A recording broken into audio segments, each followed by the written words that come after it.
Right. ఒక్కసారి ఆది శ్రీనివాస్ గారి దగ్గరికి వెళ్దాం.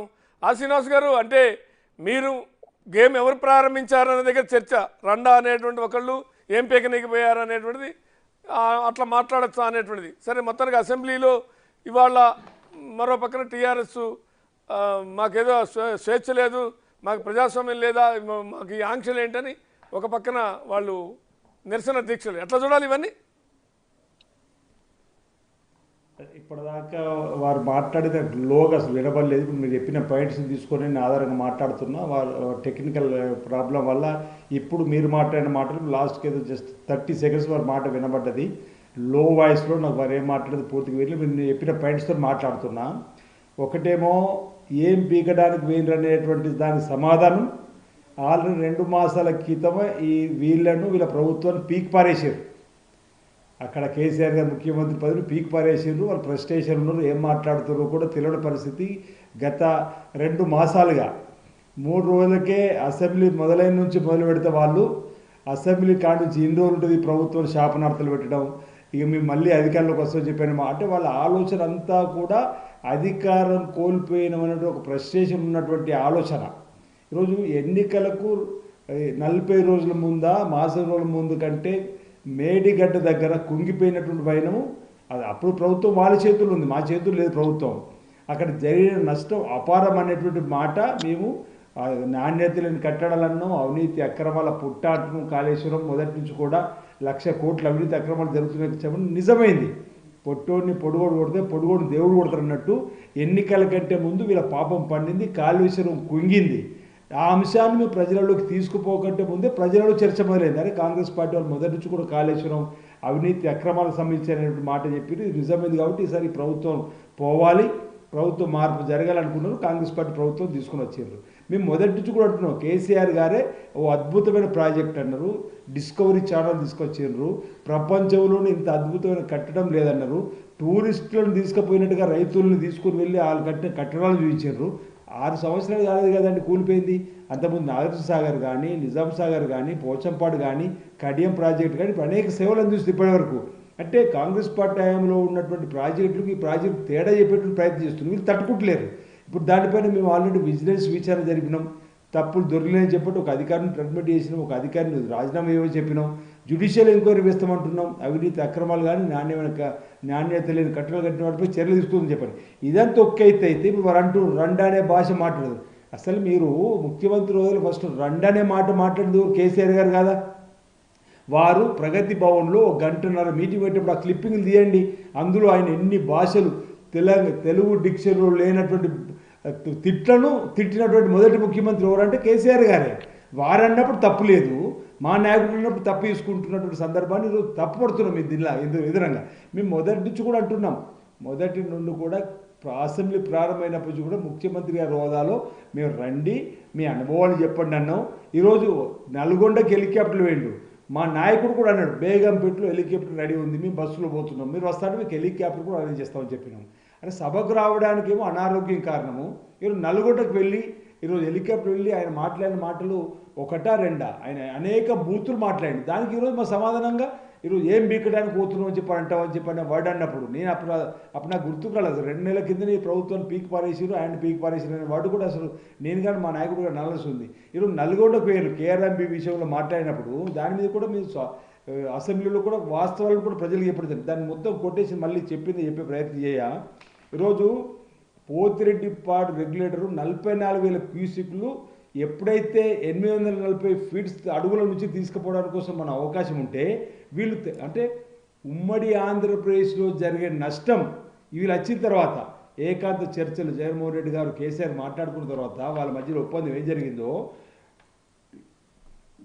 44,000 దాన్ని 98,000 పెంచుకున్నారు క్యూసెక్లు. 98 క్యూసెక్లు అది కూడా ఎక్కడ చెల్లి 790 అడుగుల నుంచి తీసుకోవడానికి కోసం. ఒక కుండ ఉంటే మనకు అంతకుముందు మధ్యలో కంటే మీది భాగం నుంచి తీసుకోవడానికి అవకాశం ఇచ్చారు, కుండ అడుగు భాగం నుంచి నీళ్ళు తీసుకోవడానికి అవకాశం ఇచ్చారు. మరో 10 సంవత్సరాల కేఆర్ఎంబి కృష్ణా ఆ ప్రాంతంలో ఉన్నటువంటి ఎడారిగా మారిన ప్రమాదం ఉంది. కాబట్టి మీరు దానిపై మాట్లాడుతున్న క్రమంలో వాస్తవాలు 30వ తేదీన ఎన్నికలు జరిగితే 29వ తేదీన ఆంధ్రప్రదేశ్ పోలీసులు వస్తారు నాగార్జున సాగర్ డ్యామేజ్ మీదకి. ఎందుకంటే తెలంగాణ వాదాన్ని తెలంగాణ వస్తేనే మనకు నీళ్లను ఇవ్వడానికి అవకాశం ఉంది చెప్పిన ఒక భావోద్వేగం రేగొత్తించి ప్రతి చేసి 10 ఏళ్ళు తెలంగాణ అన్నారు. తెలంగాణ టీఆర్ఎస్ పార్టీ బీఆర్ఎస్ పార్టీకి మారినప్పుడే తెలంగాణ ప్రజలు పేగుబంధం తెగిపోయింది. వాళ్ళు ఎన్ని అల్లర్లు వేసినా వాళ్ళు మాకు 34 కౌంటీలో ప్రజలు మాకు 34 ఓట్లు వేసి 3 గెలిచినాం.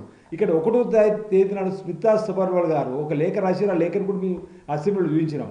అందులో 2020 సంవత్సరంలో ఆల్రెడీ హ్యాండ్ ఓవర్ చేసిన మీకు దానికి అనుగుణంగానే మేము ఎదురుతామని చెప్పిన మాట ఇచ్చిండ్రు.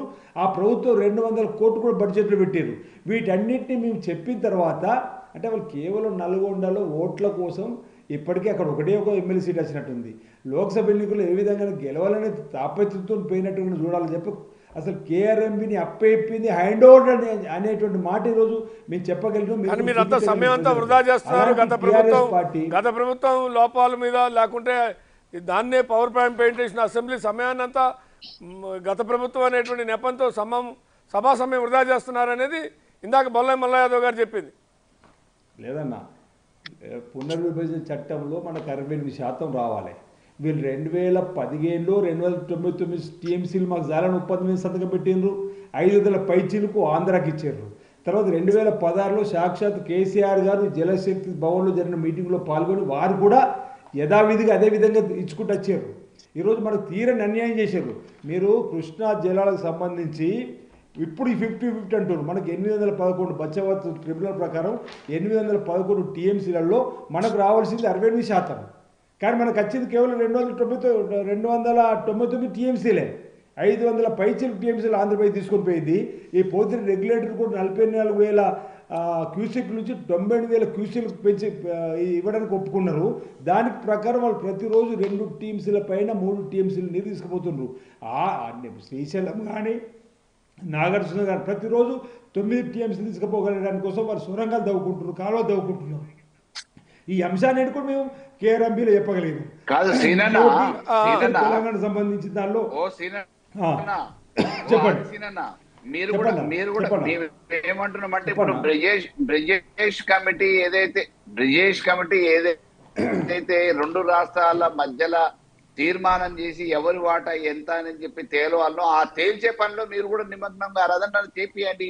Once for all issue close అవుతుంది కదా.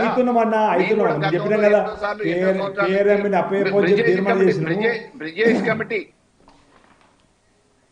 అన్న బ్రిజేష్ కమిటీ ముందు ఉంది కాబట్టి తెలంగాణ వాటా ఎంత, ఆంధ్ర వాటా ఎంత, వాటర్ షేరింగ్ ఎవరిది ఎంత అనేది డిసైడ్ చేయాల్సింది. కాలయాపన ఎందుకు చేస్తున్నారు? మీరు అది తేల్చండి అని చెప్పి మేము అంటున్నాం. అది తేల్చడానికి పట్టుబట్టండి. అది తేల్చూరి అయిపోతుంది కదా, ఇష్యూ క్లోజ్ కదా. గవర్నమెంట్ అరే 2 నెలలు అవుతుంది. ఎందుకు పడుతుంది అంత? 2 నెలలు అవుతుంది. మీ ఆల్రెడీ కేఆర్ఎం పెడదాము. అన్న మీరు మాట్లాడి పూర్తి కానీయలేను. నేను చెప్పాను. నేను నీకు పూర్తి చెప్పినా కాదు మాట్లాడతాను మీకు. మీరు చెప్పింది కూడా మాట్లాడతా. ఈరోజు ఒకటి శ్రీనన్న, వీరు ఈరోజు అసెంబ్లీలో జరిగినట్టు అంశం లోపల మమ్మల్ని మాట్లాడిస్తారు, బయట మాట్లాడిస్తారని చెప్పేది రచ్చ చేసినట్టుగా మీరు ఇప్పుడు ఇంత చెప్పారు కదా. మేము 2 రోజుల క్రితం హరీష్ రావు గారికి 40 నిమిషాల సమయం 2 గంటల పైగా మాట్లాడి రికార్డులు ఉన్నాయి కదా. ఈరోజు 30 నిమిషాల సమయం అంటే వారు గంట అన్నారు. అది కూడా దానికంటే ఎక్కువనే మాట్లాడడానికి అవకాశం ఇచ్చినాం. అసలు ఈరోజు వస్తువుని అసెంబ్లీకి అసలు వాళ్ళకు చర్చ పైన వాళ్ళకు చిత్తశుద్ధి ఉందని అనుకోవడం లేదు. ఈరోజు సభ ప్రారంభం కాగానే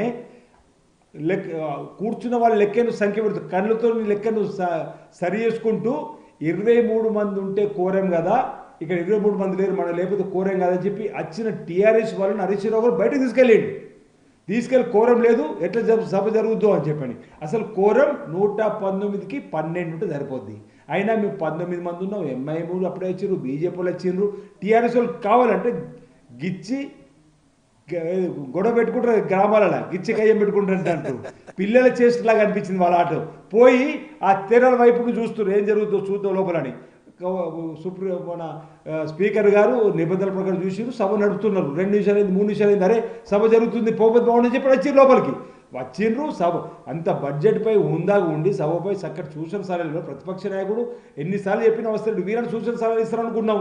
2 రోజుల క్రితమేమో మల్లారెడ్డి గారు మాజీ మంత్రి ఇప్పుడు శాసనసభ్యుడు గారేమో 14వ తారీఖు 15వ తారీఖు వసంత పంచమి ఉంది, పెళ్లిళ్ళు 2 రోజులు సభ లేకపోతే బాగుంటుందని వారంటారు.